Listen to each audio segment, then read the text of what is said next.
Buenas tardes, hermanos. Bendiciones. ¿Estamos contentos? ¿Estamos gozosos? ¿Tenemos el gozo de Cristo en nuestras vidas?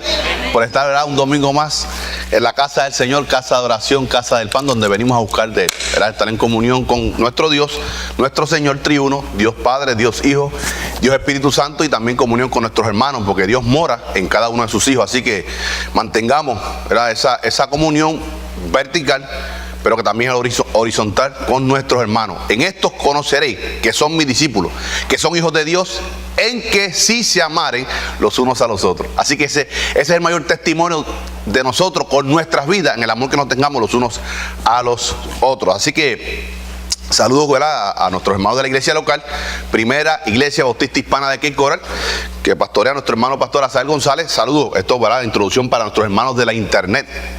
A nuestros hermanos de la internet, y siempre es un privilegio de tener a los hermanos con nosotros, pero también que el pastor esté participando con nosotros en la escuela dominical.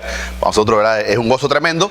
Y a los hermanos que nos ven a través de la internet, que siguen estos estudios, no solamente los estudios, sino las predicaciones, estudios de los martes de nuestra iglesia local. Qué bueno, seguimos orando por este cuerpo, ¿verdad?, este rebaño que Dios tiene aquí, que siga bendiciendo, que nos siga edificando en su palabra, que nos ayude a vivir en santidad para ser de testimonio para otros hermanos nuestros que también son parte de esa única iglesia universal de Cristo por la que Él viene pronto. Así que vamos a transcurrir rápidamente en esta profecía de Zacarías. Estamos en capítulo 12, discutimos la semana pasada versículo número 6, ¿verdad?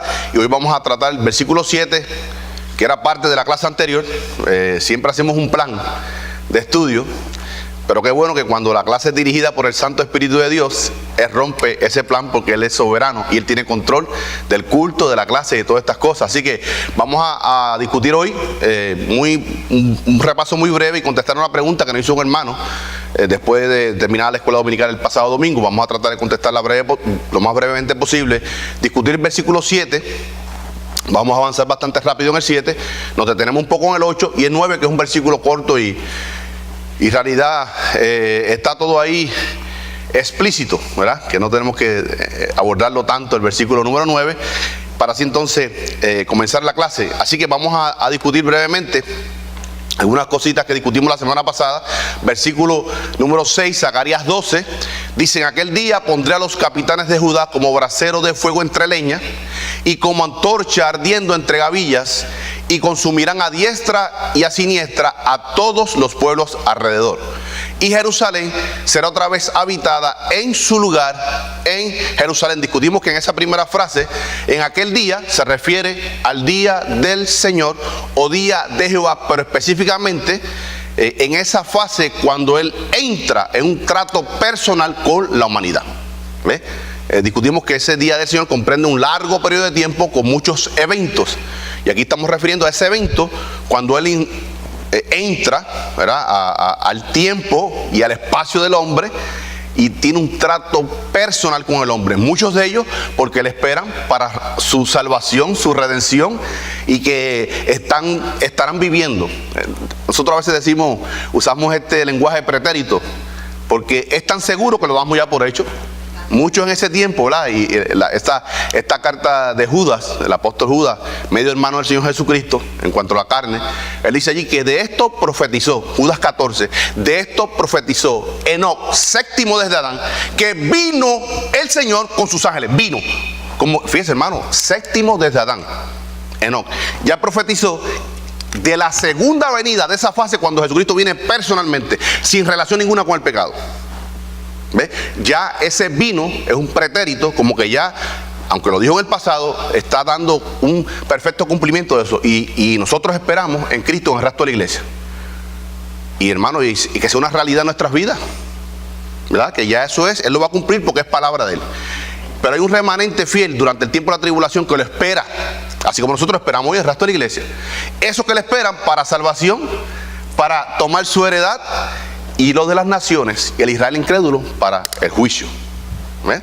Entonces, en aquel día se pondrá a los capitanes de Judá como brasero, como fuego entre leña y como antorcha ardiendo entre gavillas. Discutimos que hacer una símil, ¿verdad?, comparando una cosa no semejante a otra, pero no diciendo que una es la otra, sino que en el poder de Dios, y recordemos que esta victoria, el pueblo, estamos hablando en cuanto a lo que es escatológico, Nadie moverá un dedo.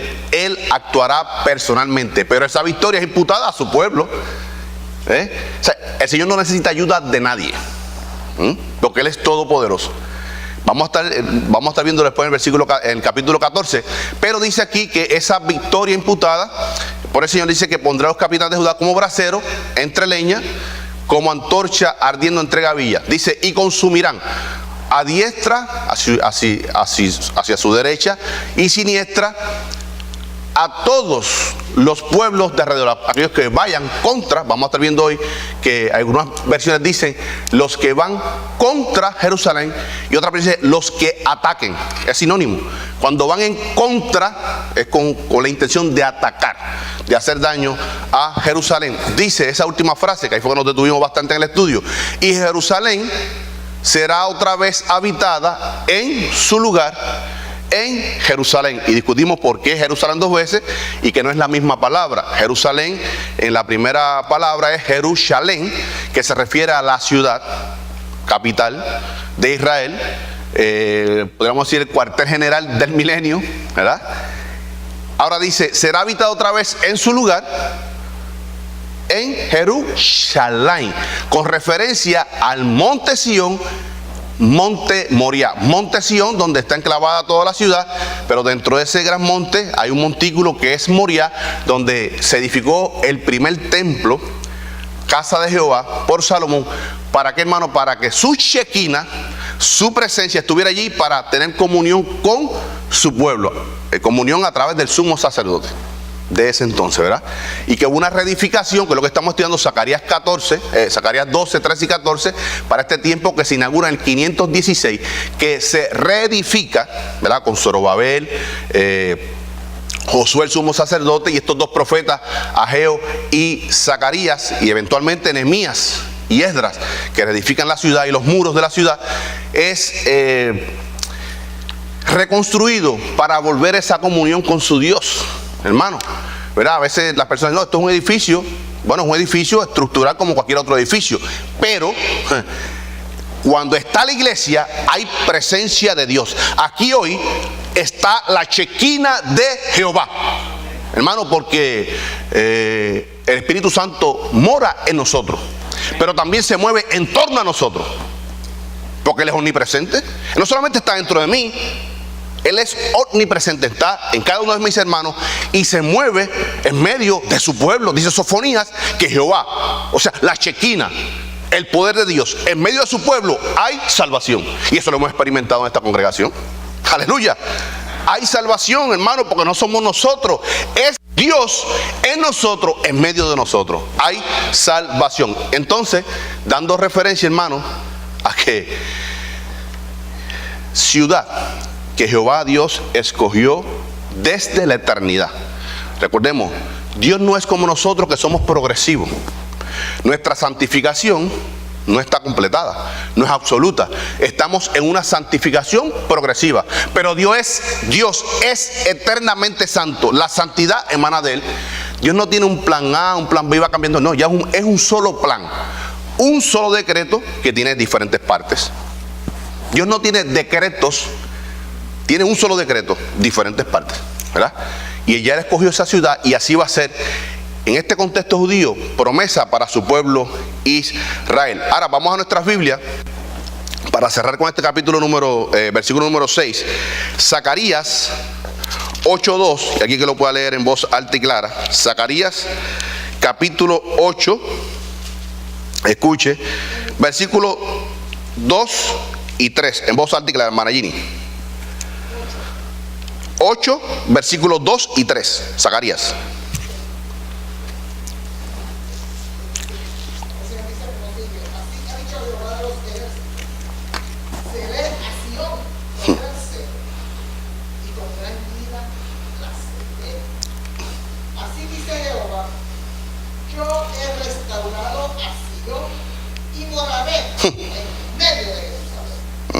Y Jerusalén se llamará ciudad de la verdad, y el monte de Jehová de los ejércitos, monte de santo. Hermano, tremendos versículos que está hablando de Jerusalén como ciudad, pero Jerusalén como el templo, el Moriah, donde habrá la presencia, la Shekinah de Jehová. Hombre glorificado, nuestro Jesucristo. Es el que va a entrar allí, hermano, a Jerusalén. Zacarías 14, 1 al 4. Ahora, algo muy interesante, dice allí, 3, así ha dicho Jehová, yo he restaurado, ya lo da por hecho, está en pretérito, en pasado, restaurado a Sión, ¿verdad? Sión, a la ciudad. Dice, y moraré en medio de Jerusalén, en el Moriah, en el templo. Esa es, recordemos que 7 veces solamente se repite esta palabra. Está hablando, o sea, en un contexto ciudad, en un contexto templo, donde mi Shekinah, mi presencia estará allí. Hermanos, que hasta el día de hoy, Jerusalén no es santa, porque la Shekinah, según Ezequiel 10, se fue del templo, y por eso están allí en el muro de lamentaciones, añorando el templo. No tanto el templo, sino que quieren comunión con su Dios. Lo que pasa es que están errados, están cegados, su entendimiento ha sido un poco oscurecido.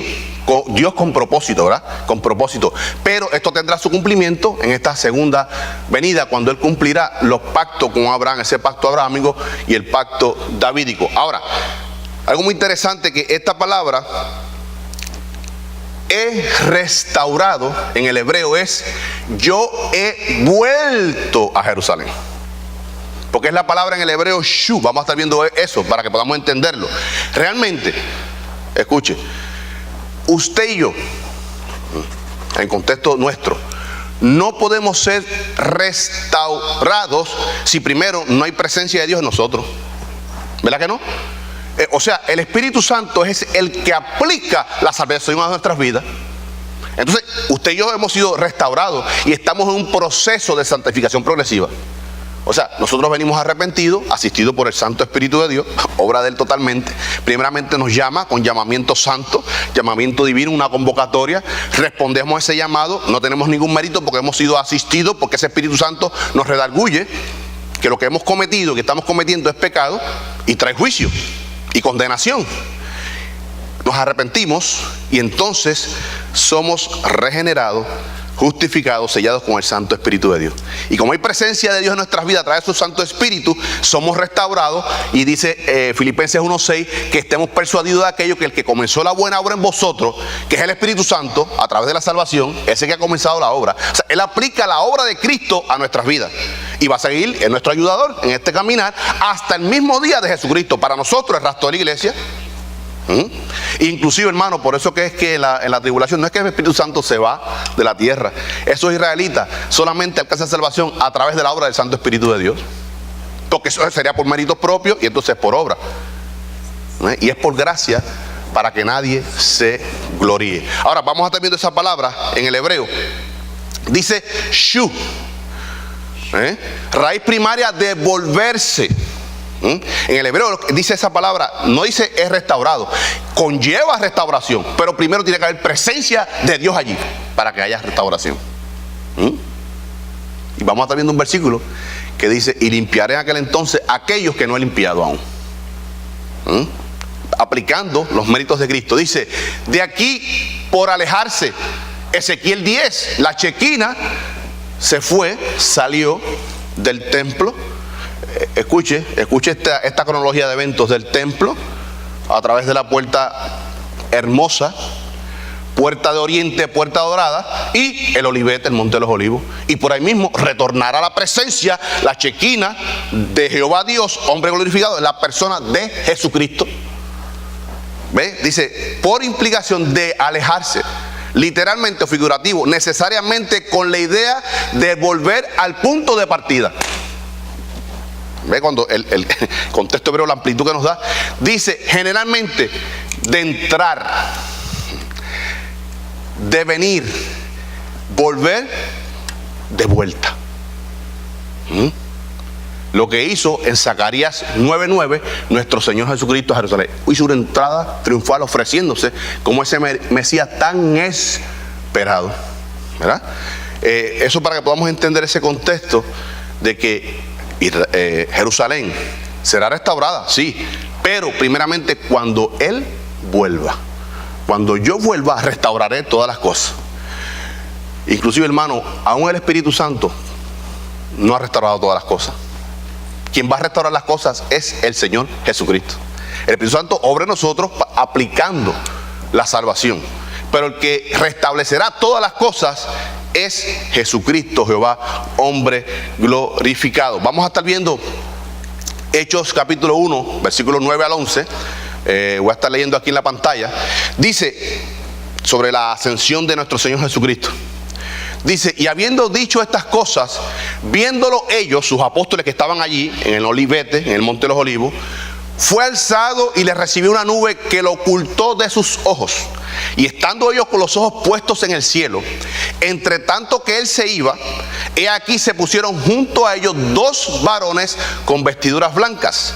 11, los cuales también les dijeron, eran ángeles, varones galileos, ¿por qué estáis mirando al cielo?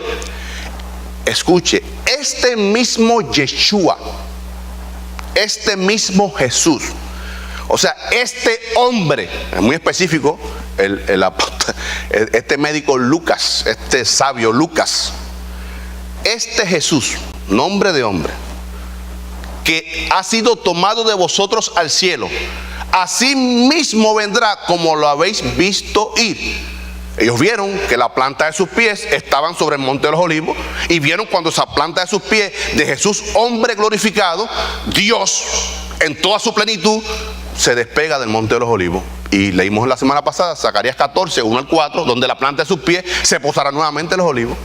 Y eso se refiere Zacarías 8:2, Shu, y él volverá para restaurar su pueblo Israel y cumplir las promesas no solamente con Israel, sino de las naciones que alcancen salvación durante ese tiempo. Vamos a estar viendo una lectura. Hay otro versículo, lo hice con toda la intención. Esta lectura era hasta el 12. Hechos 1, 9 al 12. Para que veamos el contexto judío. Vamos a leer del Nuevo Testamento judío. ¿Cómo dice ese versículo número 12? Dice, y a continuación, siguiendo al 12, a continuación regresaron una distancia del camino en Shabbat, desde el Monte de los Olivos a Jerusalén. No a Jerusalén, este es el contexto judío, no a Jerusalén ciudad, sino a Jerusalén, ciudad que Dios escogió, donde está su templo. O sea, desde ese entonces ellos están en esa viva esperanza de que retornara la persona de nuestro Señor Jesucristo. El judío, en el contexto judío. Recordemos, el rapto de la iglesia era un misterio para este entonces. La revelación era progresiva. Esto del Nuevo Testamento judío, que los recomiendo, hermanos, sobre todo para la lectura de los evangelios y el libro de los Hechos. Nuevo Testamento judío, tremendo, nos dan una amplitud muy tremenda. Y vamos a contestar una pregunta. La persona no está aquí, pero quizá por alguna duda. La semana pasada, nuestro hermano Rafael Benítez, termina la clase, me hizo una pregunta. Y hermano, qué bueno que esa pregunta es bueno que usted la haga en la clase para que sea beneficio para todos, ¿verdad? Porque no podemos discutir todos los detalles, pero la pregunta de él era referente a Milo. Porque estamos hablando de Jerusalén, y David toma Jerusalén, que era Jebús, era de los jebuseos, ciudad de los jebuseos. Y él me hace una pregunta, ¿dónde está ahí? ¿Dónde está Milo? Y yo le contesto, lo que pasa es que hay dos Milo. Aparece 4 veces en la Biblia. Una vez en Jueces, Milo era una fortificación, una ciudadela de Sequín. En Jueces capítulo 9, usted lo puede leer ahí. Milo. Pero en el contexto ya de Primera de Samuel, cuando David expulsa a los jebuseos, ¿verdad? Que muchas piensan, dicen, no, porque los expulsó a través de los impuestos. Sí, eso fue una regla ya que él puso al pueblo ya estando en poder de la ciudad.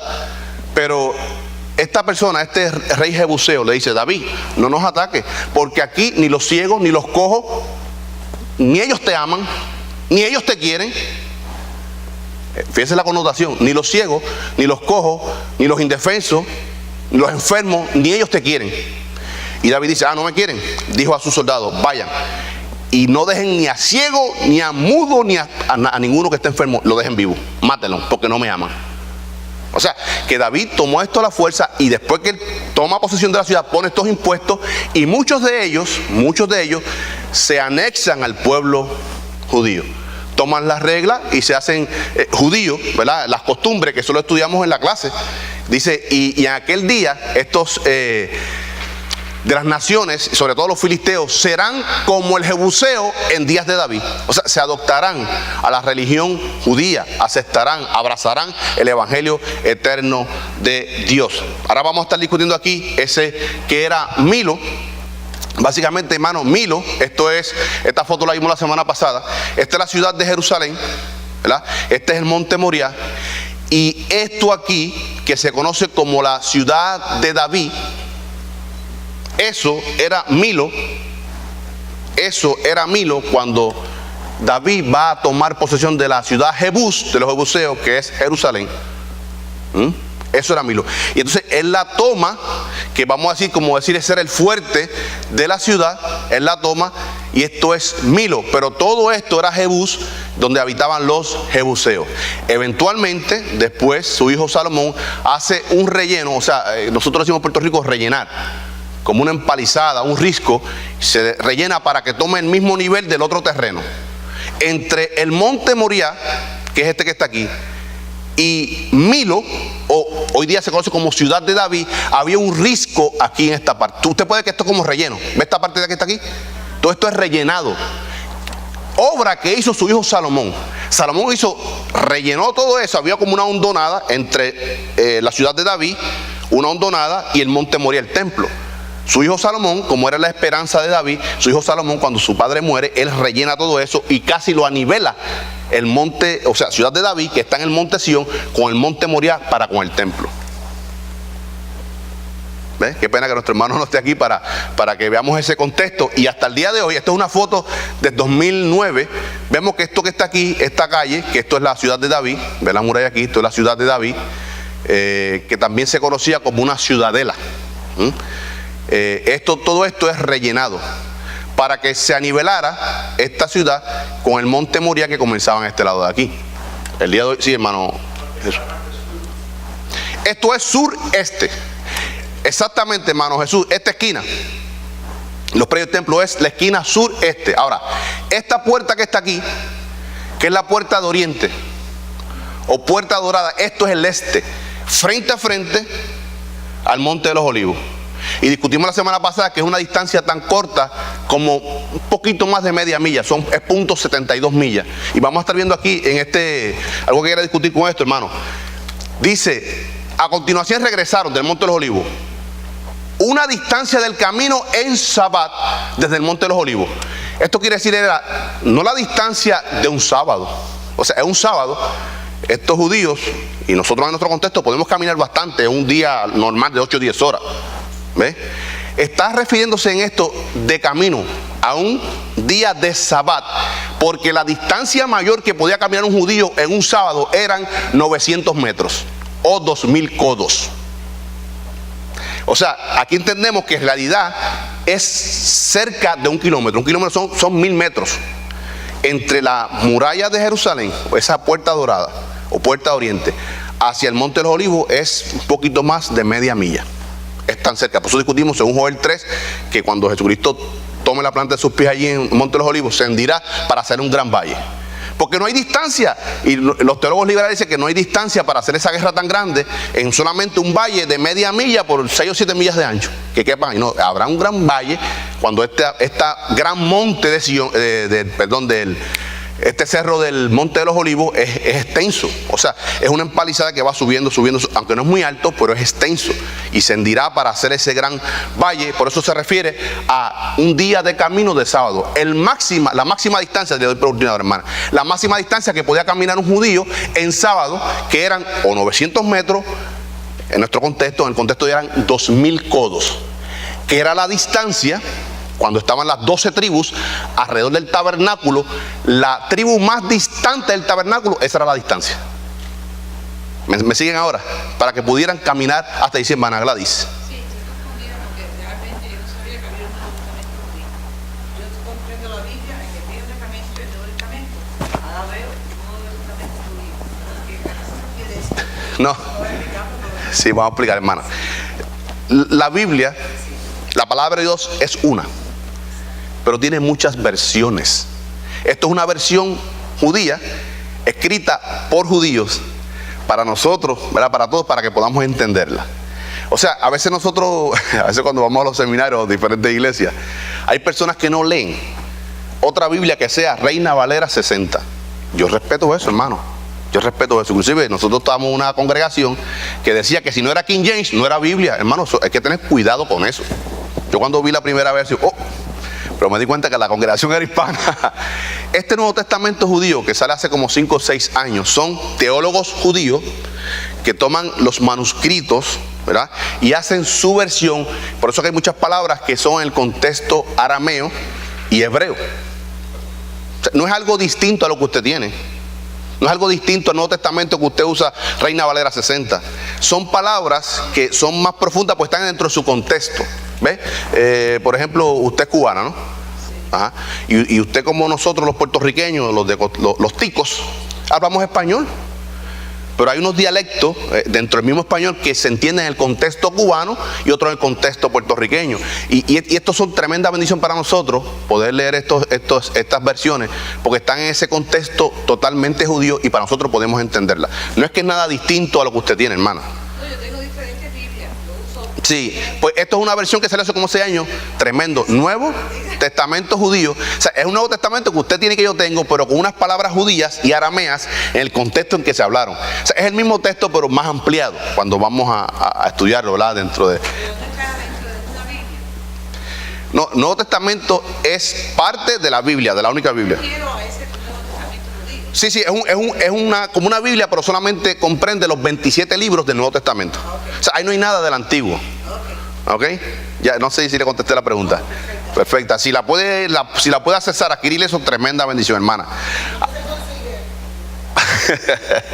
Donde quiera, hermana, en cualquier librería usted va, yo quiero el Nuevo Testamento judío. Mire, inclusive, anote esto.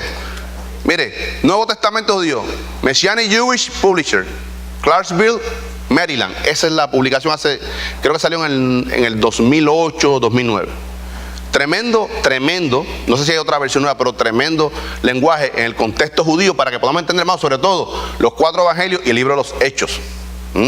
¿Por qué? Porque siempre digo, ¿verdad?, que el Nuevo Testamento, el libro de los Hechos y los 4 evangelios, aunque fueron escritos, hermano Jesús estuvimos hablando esta mañana sobre esto, aunque fueron escritos en el griego, se habló en arameo. Del arameo que se habló Jesús, fíjese, porque estos apóstoles dominaban el griego porque era el idioma político de entonces. Como hoy día el idioma que domina el mundo es el inglés. Aunque el euro sea el euro, el idioma es el inglés. Las Naciones Unidas, las reuniones son en inglés. Por tanto, usted ve a veces un árabe dominando el inglés. ¿Ves? Porque es el idioma en cuanto a la política. ¿Ves? Comercial, exacto, esa es la palabra. En aquel entonces el idioma político comercial era el griego, pero en el contexto personal Jesús hablaba con sus discípulos en arameo, porque era su idioma nato. Sobre todo estos que retornan del cautiverio en este tiempo de Zacarías, en el 536 a.C., adoptan una lengua caldea aramea, que era lo que es el caldeísmo. O sea que Jesús, nuestro Señor, habló caldeísmo porque era el contexto que se venía arrastrando, y cuando Él nace de mujer como hombre, ¿verdad?, en todos los sentidos, comienza a hablar ese idioma que hablaban sus padres, que era el arameo caldeo. ¿Entiendes? Entonces, en ese sentido, podemos entenderlo mejor. Ahora, siguiendo a lo que es Jebús, Milo, sería esta parte de aquí, que hoy ya ha crecido tanto, Jerusalén. Ahora, vamos a continuar ahora con el estudio.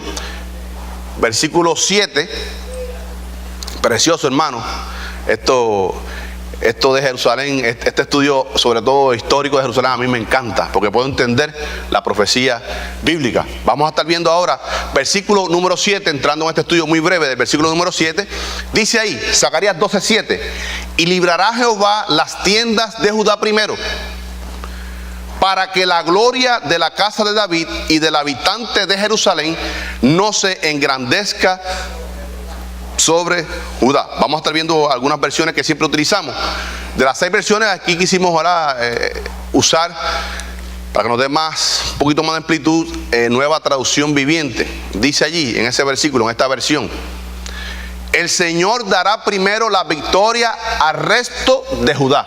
O sea, su ciudad, el cuartel general del milenio, es Jerusalén. Pero él dice, el Señor dará primero la victoria al resto de Judá antes que a Jerusalén. Recordemos, esto es una prosopopeya, una personificación. Cuando dice Judá, se refiere a los habitantes de Judá. A Jerusalén, a los habitantes que le esperan en esa segunda venida. Hay muchos judíos que están allí en Jerusalén, pero no esperando al Señor. Hay mucha gente en la iglesia hoy, pero no esperando al Señor. Aleluya, amén. Hay mucha gente en la iglesia que lo menos que le interesa es el resto de la iglesia. ¿Por qué? ¿Sabe por qué, hermano? Porque no son de Él. Aquel que no tiene mi espíritu no es mío. En el contexto, estoy hablando del contexto personal de Jesús. Aquel que no tiene el espíritu de Dios no es de Dios. Por tanto, hermano, cuando se nos aleja un hijo, una esposa, un ser querido, ¿cuánto añoramos tenerlo nuevamente con nosotros? Abrazarle, besarle, tener comunión. Bueno, esa es nuestra bendita esperanza, hermano, tener comunión cara a cara, personal. Tenemos comunión con Él, hermano, pero no absoluta como Él la ha prometido para nosotros. Una comunión absoluta. Y lo más lindo de esto, hermano, es ausencia de pecado en nuestra vida. Porque ahora tenemos comunión, pero hay algo que molesta, que es el pecado, que cortamos ese fino hilo de lo que es la comunión. Dice, ¿para qué? Con el propósito, para que el pueblo de Jerusalén, o sea, los habitantes de Jerusalén y el linaje real de David no tengan mayor honor que el resto de Judá, porque en el Señor no hay acepción de persona.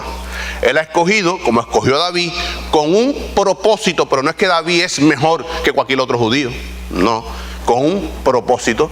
Nuestro pastor Asael González ha sido escogido con un propósito en cuanto a oficio, pero nuestro pastor Asael González es un hijo de Dios como todos nosotros. ¿Entiendes? Pero tenemos que respetar cuando Dios coge un hombre y lo toma para un oficio. ¿Ves? Tenemos que tener cuidado con eso, ¿verdad? Porque no todos, dice Pablo, no todos seremos maestros, no todos seremos apóstoles, no todos. Hay dones que Él da a su pueblo para capacitarlo. Otra versión que vamos a estar viendo aquí, perdón, es Biblia textual. Dice, pero Yahvé salvará primeramente las tiendas de Judá, para que la altivez de la casa de David y de los habitantes, ve cómo nos da más amplitud, los habitantes de Jerusalén, no se salte sobre Judá. Otra versión, las Américas: el Señor salvará primero las tiendas de Judá, para que la gloria de la casa de David y la gloria de los habitantes de Jerusalén no se engrandezca sobre Judá. En nuestro contexto, siempre se desprecia a los que son fuera de las capitales. En mi isla de Puerto Rico, en Managini, se divide la isla en dos. ¿Sí? Igual que los cubanos, voy con los cubanos también. En dos. Escuchen, en Puerto Rico, le hablo primero de verdad, lo que puedo hablar. En Puerto Rico está dividido en dos: los metros, como nuestra hermana Gini, y los islas, como este humilde servidor. Era que sí, hermana Gini, pero hermana Gini me ama porque hermana Gini está en Cristo. Pero antes que mi hermana Gini viniera a Cristo, decía, este es de la isla, de las partes rurales de la isla. Entonces los metros son los que están en el entorno de San Juan, Puerto Rico. Y vamos por los cubanos. Usted le pregunta a un cubano, todos son de La Habana. Y yo, bueno, hermano, ¿de qué piso? ¿De qué piso de La Habana? Sí. Lo que somos del campo, Sí. de Camagüey le dicen campo, una ciudad, pero dicen los guajiros. Sí, hermano, yo he aprendido mucho con los cubanos, porque todas mis amistades son cubanas. En el contexto cubano, bueno, Cuba está dividida, vamos a decir, en tres. Dice, cuando dicen cubano, ese vaya de La Habana. Sí. Entonces, Omar, ese negrito, este es oriental. Esa es la segunda. O guajiro, un guajiro. Un guajiro oriente, un talibán. Entonces están los pinareños. que ya ese es el despectivo más grande. Sí, mano, estoy hablando sinceramente en el contexto cubano. Y le voy a decir una cosa, yo he conocido pinareños que son sumamente brillantes. Sí, porque el Lavarecio no, son unos duros. Son tremendamente brillantes, ¿verdad que sí? Siempre hay un desprecio hacia las campiñas, hacia las regiones.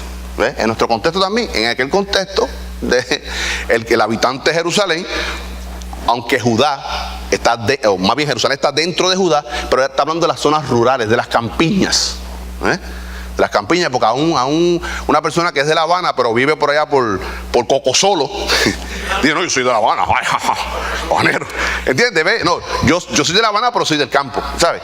Somos poquitos los que decimos, no, realmente yo soy de la isla de Puerto Rico, del campo, soy de la costa sur. Y a orgullo lo digo, ¿verdad que sí? ¿Entiendes?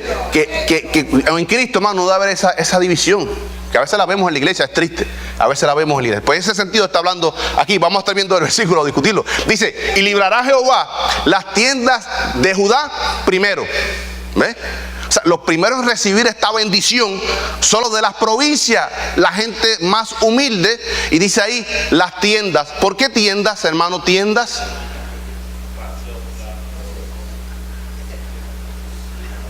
Sus casetas, sus campañas, ¿verdad? Eran, porque esta gente eran, no sé si ustedes saben lo que es un beduino, en el contexto árabe, un beduino que tiene su carpa, su tienda, su campamento, lo levanta aquí, está un tiempo aquí, se van. En ese sentido está hablando. En aquel contexto, cuando viene retorna este remanente, recordemos, está hablando del contexto, en esa audiencia original. Cuando retornan del exilio, muchos vienen o sea, son adinerados, y toman sus asentamientos, inclusive toman material del templo para construir sus propias casas, cosa que en el libro de Ageo Jehová condena. Ustedes no saben que lo que ustedes han hecho, toda esta construcción, yo de un soplo desvanezco toda esa basura que han hecho. No se han ocupado de mi casa, todo hipócritamente, ¿verdad que sí? Entonces, en ese contexto está hablando de la gente más humilde. Se dará la victoria primero para que aquel que se cree grande en Jerusalén no se enorgullezca. A eso se refiere. Las tiendas de Judá primero, a las provincias. Y ahí podemos entender, bueno, si Jerusalén está dentro de Judá, ¿verdad que sí? O vamos a decir que Icoral está dentro del condado Lee. Pero dice, bendecirá primero a los que están afuera de la ciudad, a los suburbios. Y entonces después vendrá la bendición para lo que es Jerusalén. Y yo quería aquí discutir un versículo muy interesante sobre este versículo número 7, que es la liberación de Judá. Joel, capítulo 3. Aquí, Joel, capítulo 3, 20 y 21. Esto es una promesa, hermano, escatológica, libro de Joel. Pero Judá será habitada para siempre. Y Jerusalén, fíjese, Judá primero, y Jerusalén por generación y generación.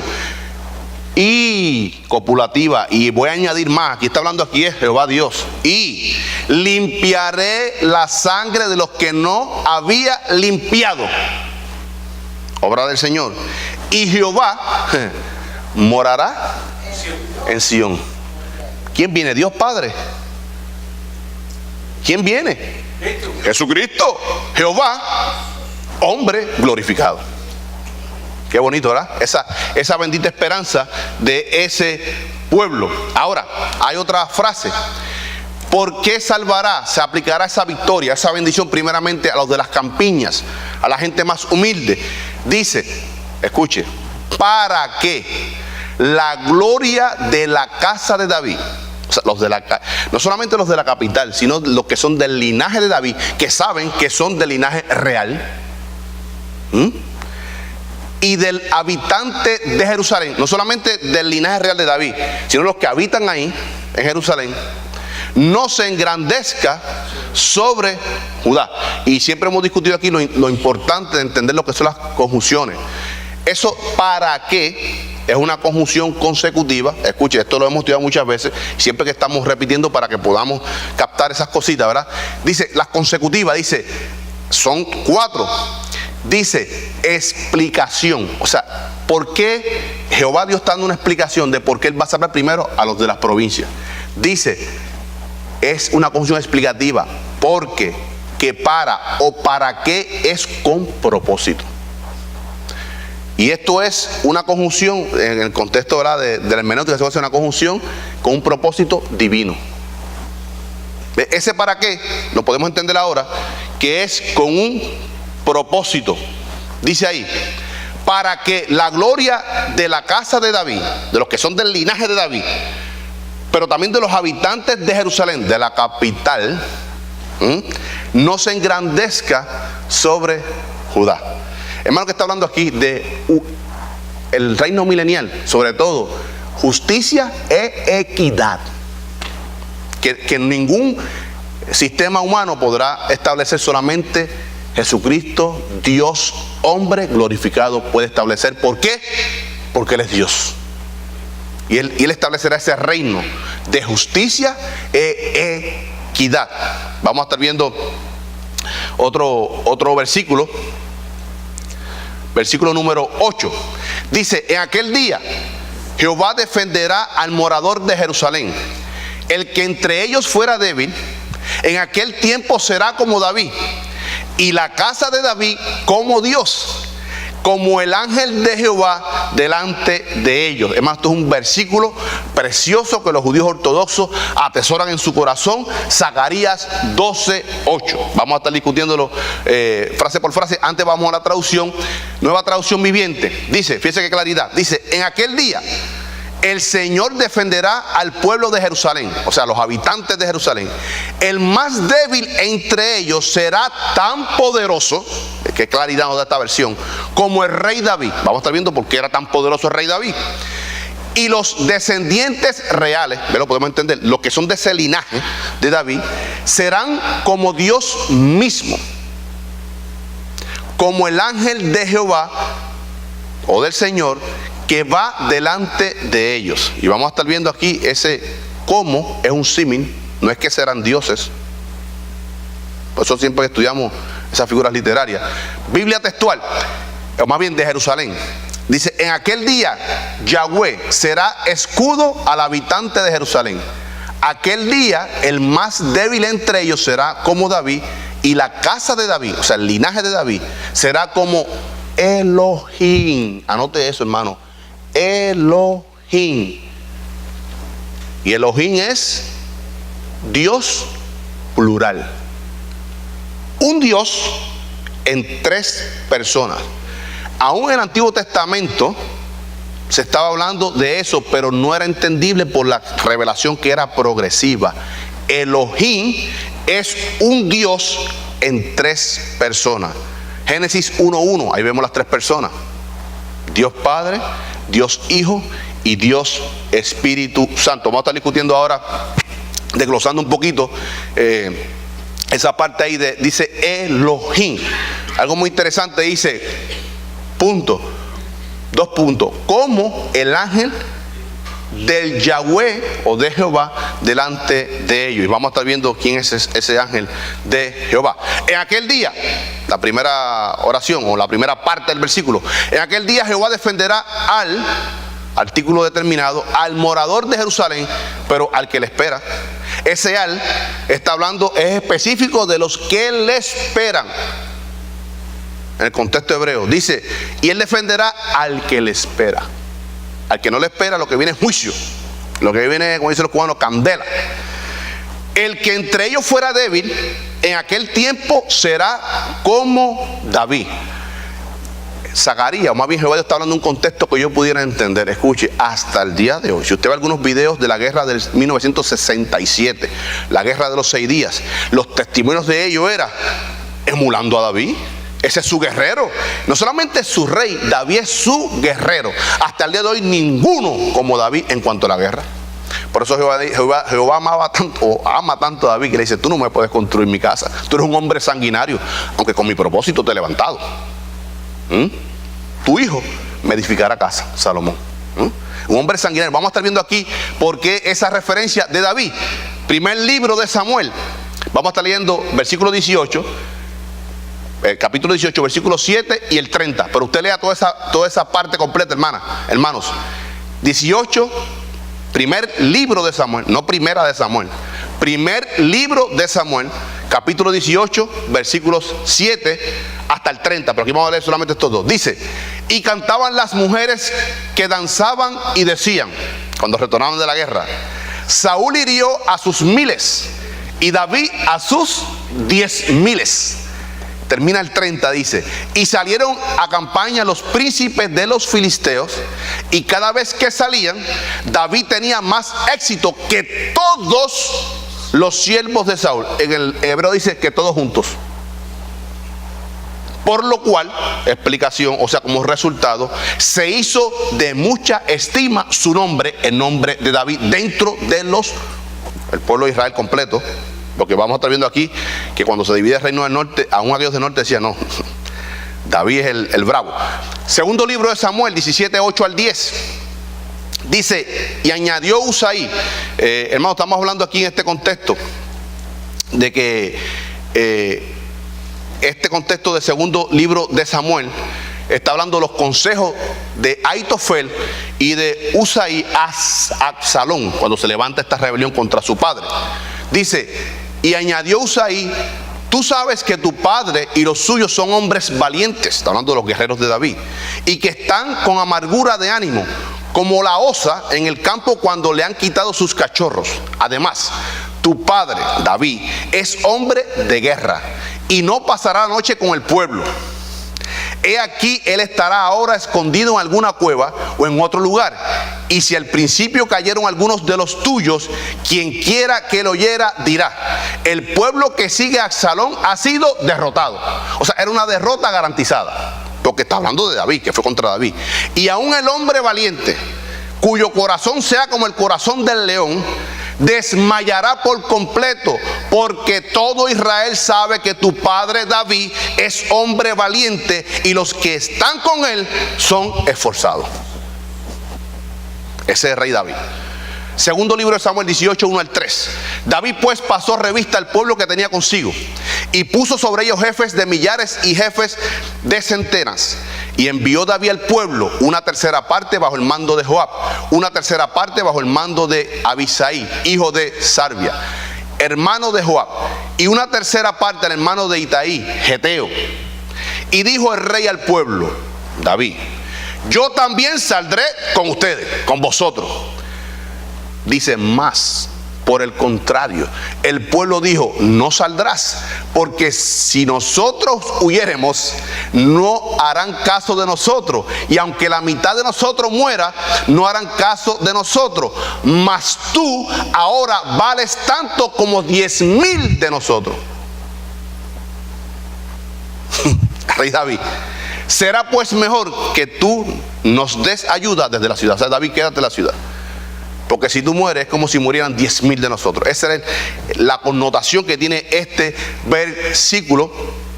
Joel 3, 9 al 11, en este sentido. En aquel tiempo, esto es una promesa del Señor, dice: proclamad esto entre las naciones, proclamad guerra, despertad a los valientes, acérquense, vengan todos los hombres de guerra, forjad espadas de vuestros asadones, lanzas de vuestros hoces. Diga el débil: fuerte soy. Aleluya. Juntaos y venid, naciones todas de alrededor, y congregaos, haz venir allí, oh Jehová, a tus fuertes. Está haciendo, hermano, aquí hay una doble connotación. Se está llamando a las naciones para juicio, pero también se está llamando del pueblo de Israel que están entre las naciones. Los valientes, los guerreros, los que son como David. En ese contexto es que se está hablando esto de la comparación con el rey David. Ahora, hermano, hay una promesa para el pueblo de Israel referente a este hombre David. Jehová mismo hablando. Jeremías 30, 8 al 9. En aquel día, dice Jehová de los ejércitos: yo quebraré su yugo de tu cuello y romperé tus coyundas, y extranjeros no lo volverán más a poner en servidumbre. 9, clave este versículo: sino que servirán a Jehová su Dios, a Yeshua y a Mashiach Adonai, Jesucristo, Jehová hombre glorificado, su Dios, y a David su rey, a quien yo les levantaré. En su segunda venida, él levantará a todos los santos del Antiguo Testamento. ¿Para qué? Dice Daniel, lea el Daniel capítulo 12. Versículo 1, 2 y después el 13. Dice, y levantaré a Daniel para que tome su heredad en el milenio. Por tanto, hay una promesa de que se levantará a rey David para que reine sobre Israel. Pero él servirá al Rey de Reyes y Señor de Señores, Jesucristo. Y muchas personas me preguntan en los seminarios, Carmelo, pero ahí no se refiere a Jesucristo. No, ahí está hablando de David. Pero cuando usted va al contexto de Daniel 12, Daniel va a ser levantado para recibir la heredad. David también va a recibir su heredad. Y todavía más, Ezequiel dice juicio de las naciones sobre, juicio de Dios sobre las naciones, pero hay una promesa para el pueblo judío, dice Ezequiel 34, 23 y 24. Y levantaré sobre ellas a un pastor, y él las apacentará, a mi siervo David. Él las apacentará y él les será por pastor. Ahora dice, yo Jehová le seré por Dios a las ovejas y a David. Ahí se está incluyendo David. Y mi siervo David, príncipe en medio de ellos, yo Jehová he hablado. Hermano, aquí no está haciendo referencia a Jesucristo. Aquí el que está hablando es que David le servirá al mismo Señor Jesucristo. David será rey sobre Sión, pero Jesucristo será rey sobre todos los reyes. Y dice aquí que el mismo David le servirá a él. Él estará a cargo de las ovejas del pueblo, pero ese rey le servirá culto a Jesucristo, Jehová, hombre glorificado. Dice la última parte del versículo, y la casa de David como Dios. Fíjese, aquí dice que el débil será como, tan fuerte como David. Ahora, esto es fuerte, hermano. Y la casa de David, o sea, del linaje, dice casa, está hablando del linaje real de David, será como Dios. Pero no es que será igual a Dios. Eso es un símil. Es un símil, el cómo, lo discutimos la semana pasada. Cómo, o sea, un símil comparando una cosa distinta a otra, pero no declara que una es la otra. Es para que tengamos la bendición tan grande que tendrá este pueblo. Dice, como el ángel de Jehová delante de ellos. Hermano, ¿quién es el ángel de Jehová? Jesucristo. Escuche, 284 veces aparece en la Biblia el ángel de Jehová, en 60 versículos. Pero hay 15 versículos que está de manera explícita que ese ángel de Jehová es Dios. Y el resto de veces está implícito. O sea, que aunque no lo diga, sabemos que es Él. Pero hay 15 que son totalmente explícitos. Vamos a estar discutiendo uno de ellos. Dice aquí, Jueces 13, 15 al 24. Escucha esta lectura. Entonces Manoah, la promesa del nacimiento de Sansón, uno de los jueces de Israel. Entonces Manoah dijo al ángel de Jehová, te ruego nos permita detenerte y te preparemos un cabrito. Y el ángel de Jehová respondió a Manoah, o sea, padre de Sansón, aunque me detengas, no comeré de tu pan, mas si quieres hacer holocausto, ofrécelo a Jehová. Y no sabía Manoah que aquel fuese ángel de Jehová, no sabía. Entonces dijo Manoah al ángel de Jehová, ¿cuál es tu nombre? Para que cuando se cumpla la palabra te honremos. Y el ángel de Jehová respondió, ¿por qué preguntas por mi nombre, que es admirable? Y Manoah tomó un cabrito y una ofrenda y los ofreció sobre una peña a Jehová. Y el ángel hizo milagro ante los ojos de Manoah y de su mujer. Porque aconteció que cuando la llama subía del altar hacia el cielo, el ángel de Jehová subió en la llama del altar ante los ojos de Manoah y de su mujer, los cuales se postraron en tierra. Escuche, 21 al 24. Y el ángel de Jehová no volvió a aparecer a Manoah ni a su mujer. Entonces conoció Manoah que era el ángel de Jehová. Escuche. Y dijo Manoah a su mujer, ciertamente moriremos porque a Dios hemos visto. La deidad de nuestro Señor Jesucristo, el ángel de Jehová, no es otro que Jesucristo preencarnado. Y su mujer le respondió, me conmueve este versículo, y su mujer le respondió, si Jehová nos quisiera matar, no aceptaría de nuestras manos el holocausto y ofrenda. Si Jehová quisiera coartarlo a usted y a mí de la tierra, lo haría y no recibiría ningún sacrificio. Pero Él nos ama. Ahí es lo que está diciendo la esposa de Manoah. Pero Él nos ama.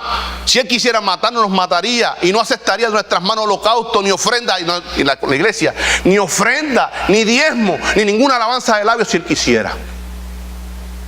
Pero Él nos ama. Dice la esposa: ni ahora nos habría anunciado esto.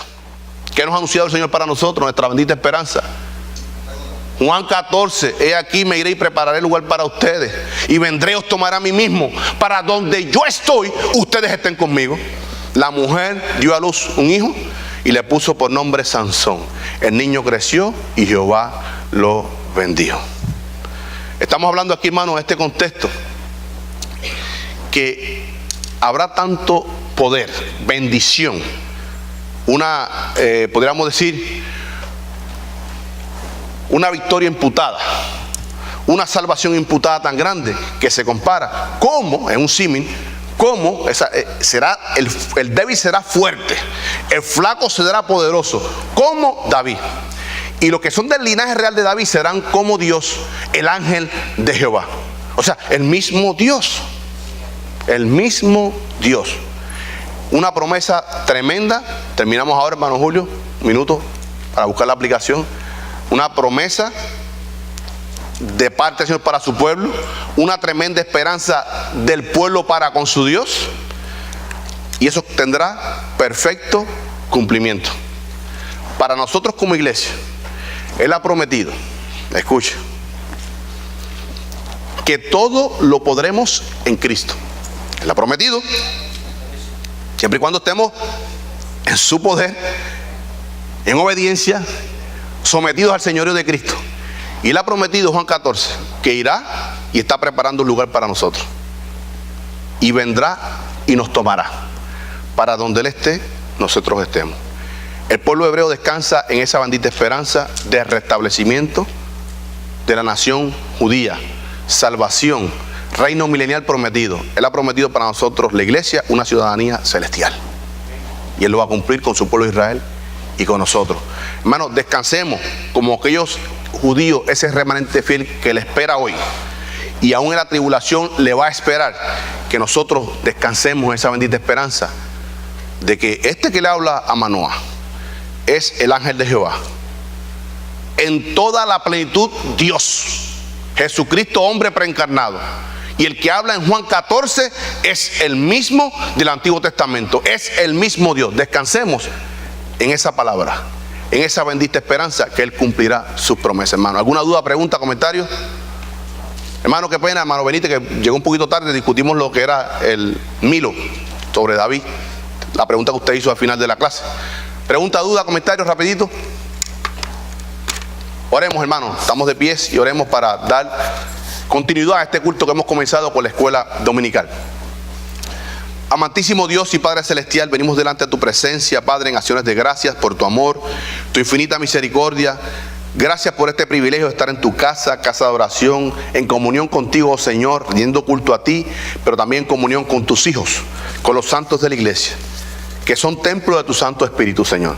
Gracias porque tú habitas en cada uno de nosotros, pero también te mueves en torno a nosotros, Padre Santo. Gracias por esta bendición de abrir tus sagradas escrituras y tú nos hablas a través de ellas. Tú has prometido cosas con tu pueblo Israel, pero también has prometido grandes bendiciones para nosotros, tu iglesia. Ayúdanos, Padre, a descansar, así como tu pueblo Israel descansa en esas promesas y espera en ti. Nosotros te esperamos en el resto de la iglesia, Padre Santo. Ayúdanos a vivir en esa bendita esperanza. Ayúdanos a vivir en santidad, mi Señor, porque sin santidad nadie te verá, Señor. Ayúdanos a ser hombres y mujeres consagrados a tu servicio, sometidos a tu palabra, que nuestra conducta, norma de vida, sea tus normas, tus mandamientos, Señor. Gracias por el culto, Padre Santo. Gracias por la palabra que tú traes a través de tu siervo, tu vocero, tu mensajero, tu atalaya, nuestro hermano Pastor Asael González. Que sea una palabra que quiebre nuestro orgullo, que nos sometamos cada día más a ti, Señor, y que podamos entender, oh Cristo amado, que sin ti nada podemos hacer, mi Señor. Gracias por cada hombre, cada mujer, cada joven, cada niño de esta congregación, y de todas las congregaciones que como nosotros hoy se han reunido para rendir culto a ti, al único Dios vivo y verdadero. Ayúdanos, Padre, en esta santificación progresiva, en esta semana que comienza, a dar testimonio de que somos hijos tuyos, porque te vivimos a ti, oh Cristo, y porque nos amamos los unos a los otros. Te damos gracias, Señor, y pedimos todas estas cosas creyendo en el poderoso nombre de tu Hijo, eterno y amado, nombre sobre todo nombre, Jesucristo, nuestro Señor. Amén, amén.